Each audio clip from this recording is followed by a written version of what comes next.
ஆயா, என்னடி இப்போதான் எந்திரிக்கிறியாடி? ஒரு வயசு புள்ள எத்தனை மணிக்கு தாண்டி எந்திரி பண்ணின்னு இன்னும் எப்போ கிளம்பி நீ ஆஃபீஸ் போகிறது? இன்னைக்கு என்ன லீவா? உடம்பு எதுவும் சரியில்லையா? அப்பெல்லாம் ஒன்றும் இல்லையா. வேலைக்கு போகவே பிடிக்கல. நிற்கலான்னு பார்த்தா நிற்கவும் விட மாட்டேங்கிறாங்க. யாரடி உன்னை நிற்க வேணாம்னு சொன்னது? நீ நில்லுன்னா நில்லுன்னு தானே நான் சொல்லிக்கிட்டு இருக்கேன். நீ தான் கேட்கவே மாட்டேங்கிற காது கொடுத்து.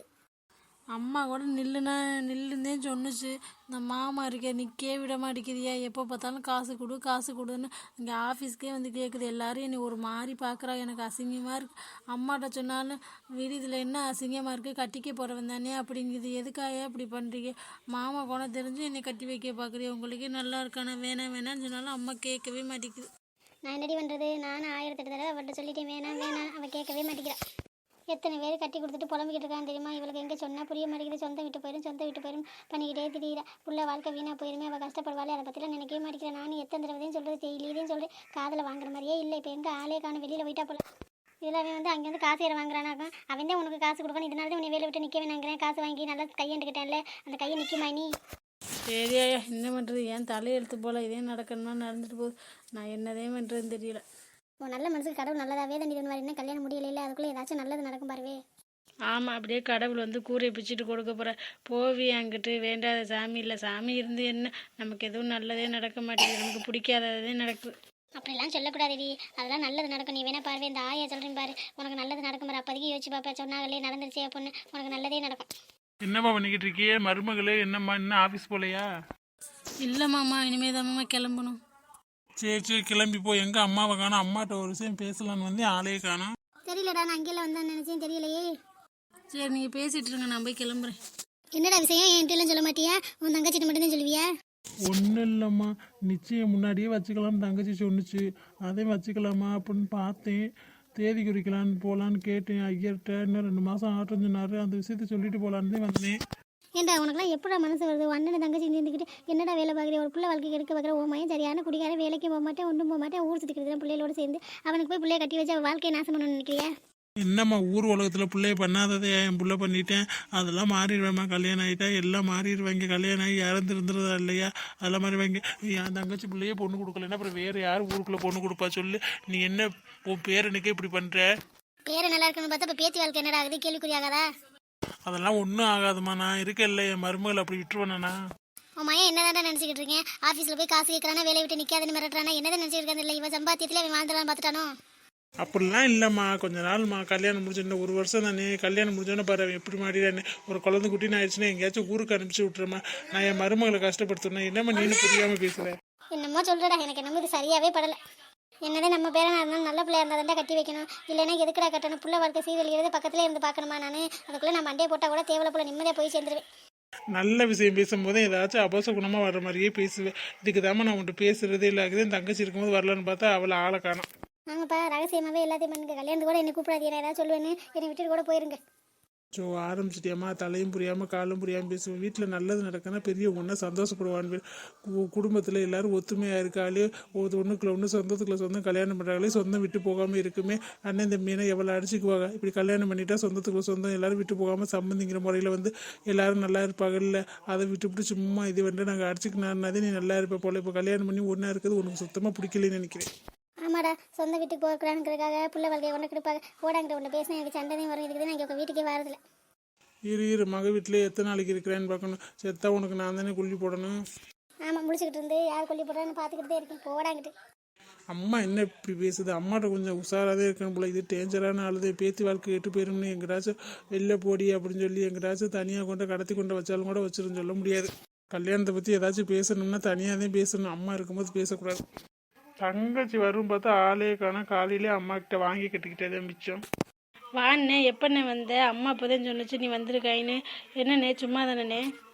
உடனே பார்க்கலாம் தானம்மா வந்தேன். நிச்சயம் வச்சுக்கலாம்னு சொன்னியா? சீக்கிரமாக ஒரு 2 மாதம் 3 மாதம் போட்டுன்னு சொன்னார் ஐயர் ஃபோன் பண்ணி கேட்டதுக்கு. அதையும் உன்ட்ட சொல்லிட்டு போகலான்னு வந்தேன். அதுக்குள்ளே அம்மா வழக்கம் போல் ஆரம்பிச்சிருச்சு. இது தேவையா? அப்படி இப்படி ஏன் கல்யாணம் பண்ணிட்டு யாரும் இருந்த மாட்டாலாம். இது சொன்னால் புரிய மாட்டேங்குது. என்னம்மா பண்ணுறது? அது எப்பவும் பேசுகிறது தானே. இப்போ என்ன புதுசாக பேசுது? எப்பவும் பேசுகிறது. புதுசாக பேசுனா கவலைப்படலாம். எப்பவும் பேசுகிறது தானே. அதெல்லாம் விடு. கல்யாணம் ஆயிடுச்சு. கல்யாணம் ஆகி சந்தோஷமாக இருந்தால் அதுவும் கொஞ்சம் எல்லாம் மாறிடும். சரி வாண்ணே, சாப்பிட்டுட்டு போகலாம். இல்லைம்மா, உங்கள் அன்னிக்காரி என்ன செஞ்சுருக்கான்னு தெரியல. அவள் ஏதாவது செஞ்சுருப்பா. நான் போகிறேன். இல்லைன்னா நான் இங்கே செஞ்சு வச்சுருக்கேன், அங்கே போயிட்டாங்க. இதை யார் சாப்பிட்றோன்னு வாழ்னு கத்த ஆரம்பிச்சிருவான். என் மருமகன் வந்துட்டா கரைச்சலே இல்லை. நான் கேட்டதை செஞ்சு கொடுப்பேன், என்னை எதுவும் சொல்ல மாட்டான். அவள் வாட்டுக்கு நல்லா அமைதியாக இருப்பாள். அப்புறம் வேலைக்கெல்லாம் போவேன், நான் வாட்டுக்கு இருந்துக்குவா. இவனதே ஏதாச்சும் ஒரு வழி பண்ணணும். அந்த நம்பிக்கையில் தானே இருக்கேன், கல்யாணத்துக்கு அப்புறம் மாறிட்டா தேவையில்லைன்னு. அதெல்லாம் மாறிடுவாங்கம்மா, கவலைப்படாதம்மா. சரி நான் வாரேன். என்ன எப்போ நம்ம வந்தோடனே ஒருத்தர் வந்து வம்புழுப்பேன், இன்னைக்கு ஆளே காணோம். ஒருவேளை ஆஃபீஸ் வரலையோ? இவன் வந்தாலும் தொல்லையாக இருக்குது, வரலைனாலும் தொல்லையாக இருக்குது. என்ன போனா என்னை எதுவும் தேடுனியா? என்ன யாரோ என்னை தேடின மாதிரி இருந்துச்சு. இல்லையே, நான் உங்களை தேடலையே. இங்கே வந்து யாரையுமே காணோம், ரொம்ப சீக்கிரம் வந்துட்டோமோ அப்படின்னு நினச்சி புலம்பிக்கிட்டு இருந்தேன். மற்றபடி உங்களை தேடலை. ஆமாம், எப்போ புவி தானே கூப்பிடுவியே, இன்றைக்கி என்ன பூனான்னு கூப்பிட்ருக்கியே? என்ன பண்ணுறது போனா, நீ என்னை வெறுத்துக்கிட்டே இருக்க. பிடிக்கவே பிடிக்கலைங்கிற. நமக்கு ரொம்ப பிடிச்சவள நெருக்கமானவள ஷார்ட்டாக பறிச்சலி கூப்பிடுவோம். பிடிக்காதவள ஏனோ தானே கூப்பிடுவோம். அதனால தான் போனான்னு கூப்பிட்டேன். இல்லைங்க, எனக்கு பூனான்னு கூப்பிட்டா பிடிக்காது, புவின்னு கூப்பிட்டா தான் பிடிக்கும். நான் யாரோ தானேங்க, எப்படி கூப்பிட்டா உங்களுக்கு என்னங்க? நான் எந்த அளவுக்கு கூப்பிடுவேன் அதெல்லாம் நோட் பண்ணி தான் வச்சிருக்கீங்க. ஆனால் என்னை பிடிக்காத மாதிரியே அப்படியே நடிக்கிறது. இல்லை அப்படிலாம் இல்லை. பூனான்னு கூப்பிட்டா எனக்கு என்னமோ மாதிரி இருக்குது. எப்போவுமே புவி புவின்னு கூப்பிடுவீங்களா, அப்படியே கூப்பிட்டு பழகிருச்சு. அப்புறம் கல்யாண வேலையெல்லாம் எப்படி போகுது? எங்கெங்க நம்ம சொல்கிறத யார் கேட்குறா? நமக்கு வந்தது நம்ம விதியேன்னு நினச்சி ஏற்றுக்க வேண்டியது.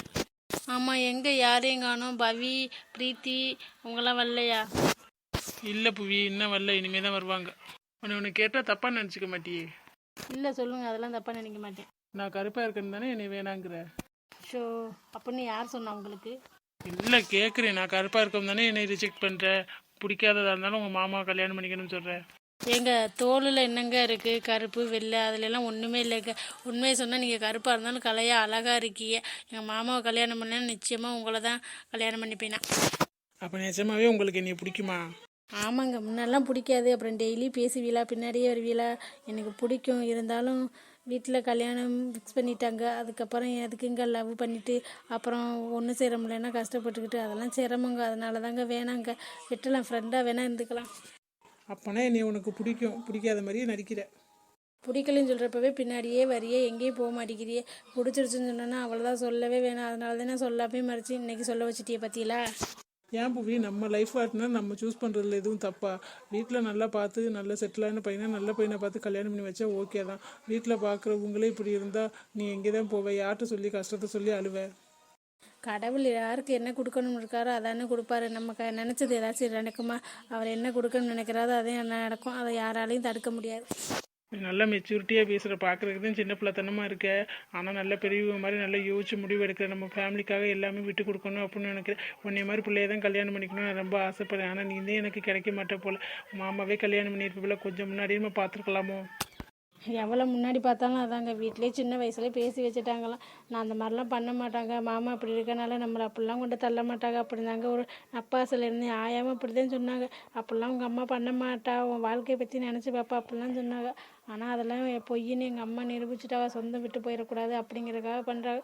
சரி, நம்ம அதில் போய் தலையிட முடியாதுல்ல. அம்மாவும் பாவம் தானே, அவங்க சொல்கிறத கேட்கணும்ல. அவங்க சொல்கிறத நானே கேட்கலைன்னா வேறு யார் கேட்பா?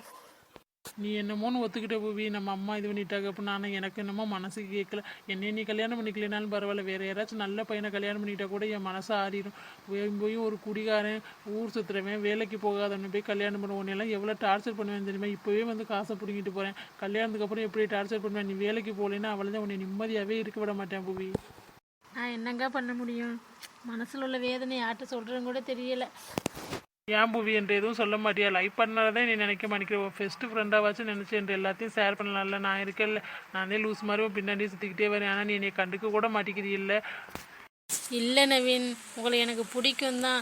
எங்கே உங்களோட க்ளோஸாக பழகுனா லவ் ஏதாச்சும் வந்துடுமோன்னு எனக்கு பயமாக இருக்குங்க. அதுக்கப்புறம் ரொம்ப கஷ்டம், என்னால் தாங்கிக்கவே முடியாது. இப்போவே எனக்கு மனசு எவ்வளோ வலிக்குது தெரியுமா? நம்ம பின்னாடி ஒருத்தர் உண்மையாக நேசிச்சுக்கிட்டு இருக்காரு. என் மனசில் இருக்குது, ஆனால் அதை சொல்ல முடியாத நிலைமையில் நான் இருக்கேன். இது மேலே எப்படி உங்கள்கிட்ட சொல்கிறதுனே தெரியல எனக்கு. சாரி புவி, நான் கூட உன்னைய தப்பாக நினச்சிட்டேன். நம்ம கண்டுக்கவே மாட்டேங்கிறா, திமிரு பிடிச்சவ அப்படின்லாம் நினச்சிருக்கேன். உன் மனசில் இவ்வளோ வருத்தம் இருக்குன்னு எனக்கு தெரியவே இல்லை புவி. சரிங்க, இனிமேல் ஃபெஸ்ட்டு ஃப்ரெண்டாக இருக்கலாம். ஏதாச்சும் கஷ்டம்னா நான் கண்டிப்பாக உங்கள்கிட்ட தான் சொல்லுவேன். கண்டிப்பாக நீ என்கிட்ட தான் சொல்லணும் புவி. கல்யாணம் ஆச்சுனாலும் நான் உன்னோட ஃபெஸ்ட்டு ஃப்ரெண்டாக இருப்பேன். அது எப்படி இருக்க முடியுமான்னு எனக்கு தெரியல. அப்புறம் எப்படி சுச்சுவேஷன் மாறுதோ. இப்போ கூட நான் உங்கள்கிட்ட பேசுகிறத பார்த்தா எங்கள் மாமா கண்டபடி கெட்ட வார்த்தையாக பேசுவார். அம்மாவை பார்த்தாலே தெரியுது எப்படி தான் பெற்றவங்களுக்கு பிள்ளைய கொண்டு இப்படி கட்டி கொடுக்கணும் மனசு வருதோ தெரியல. சரிங்க, இதுக்கு மேலே பேசுனா நான் அழுதுருவேன். நான் கிளம்புறேன். சரி புவி, பிரேக்கப்போ வா டீ சாப்பிடலாம் 2 பேரும் சேர்ந்து, சரியா? டீலாம் இப்போ சாப்பிட்றதில்ல, அதெல்லாம் விட்டாச்சு. சரி, லஞ்சில் ஒன்றா உட்காந்து சாப்பிட்லாம். பெஸ்ட்டு ஃப்ரெண்டுன்னு வேற சொல்லியிருக்கேன். சரி நவீன். மனசில் இவ்வளோ ஆசையை வச்சுக்கூட சொல்ல முடியாமல் இருக்கா. சொன்னாலும் ஒரு பிரயோஜனம் இல்லை. லவ் பண்ணி பிரேக்கப் பண்ணால் எல்லாருமே கஷ்டப்படுவாங்க, அவனும் கஷ்டப்படுவான்னு யோசிச்சுட்டு இருக்கா. இவளை பற்றி நான் தப்பான்னு நினச்சிட்டேன்.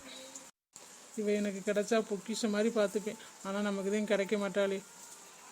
இன்னும் கொஞ்ச நாள் இருக்குல்ல, பார்க்கலாம். லைஃப் யாருக்கு எப்படி வேணாலும் மாறும். எப்போவுமே நல்லா இருக்கவதே நல்லா இருந்துக்கிட்டே இருக்காங்க, கீழே போகிறவங்க கீழே போய்கிட்டே இருக்காங்க. இது என்ன லாஜிக்கோ தெரியல. இந்த கஷ்டம் இல்லாத மனுஷன் மட்டும் இல்லையே போலையே.